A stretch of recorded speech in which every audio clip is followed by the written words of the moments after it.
కిష్కింధాకాండ ముగిసిన తరువాత వానరసేన మహేంద్ర పర్వతం వద్ద చేరుకుంది. సముద్రం దాటి లంకకు వెళ్లడం అసాధ్యమని అందరూ అనుమానపడతారు.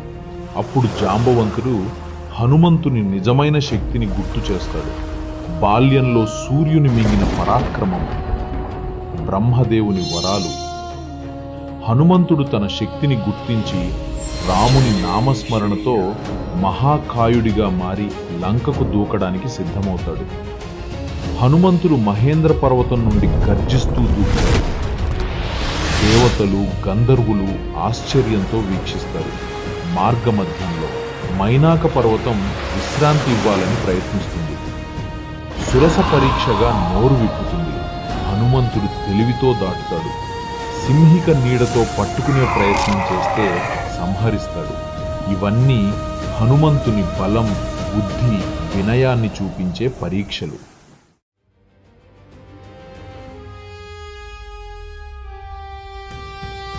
హనుమంతుడు లంకలో సూక్ష్మ రూపంలో ప్రవేశిస్తాడు.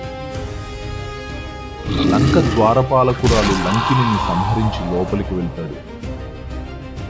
రాత్రివేళ రావణుని నగరాన్ని గమనిస్తాడు. వైభవమైన భవనాలు, అశోకవనం, రాక్షసుల జీవితం. హనుమంతుడు అనేక చోట్ల వెతికినా సీత కనిపించదు. చివరికి అశోకవనంలో శోకంతో కూర్చున్న సీతను చూస్తాడు. హనుమంతుడు మొదట తన నిజస్వరూపాన్ని తెలియజేయకుండా రాముని గుణగణాలను వర్ణిస్తాడు. సీత నమ్మిన తరువాత రామముద్రికను చూపించి తన దూత అని నిరూపిస్తాడు. సీత తన కష్టాలను వివరిస్తుంది. చూడామణిని హనుమంతునికి ఇస్తుంది.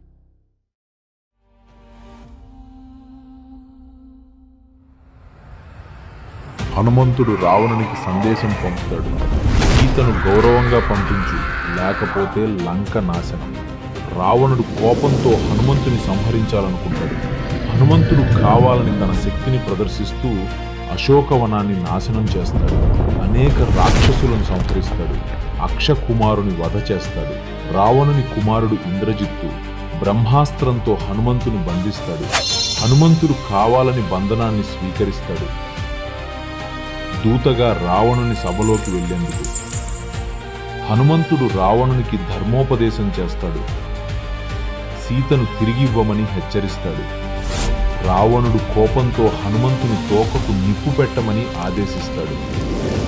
హనుమంతుడు తన తోకను పెంచి లంక నగరమంతా అగ్నికి ఆహుతి చేస్తాడు. అశోకవనాన్ని మాత్రం ముట్టుకోకుండా వదిలేస్తాడు. ఇది రావణుని అహంకారానికి మొదటి పెద్ద దెబ్బ. లంకను దహనం చేసిన తరువాత హనుమంతుడు సముద్రంలో దూకి తోక చల్లార్చుకుంటాడు. తిరిగి వానరసేన వద్దకు చేరి సీత కనుగొన్నాను అని ఆనందంగా చెబుతాడు.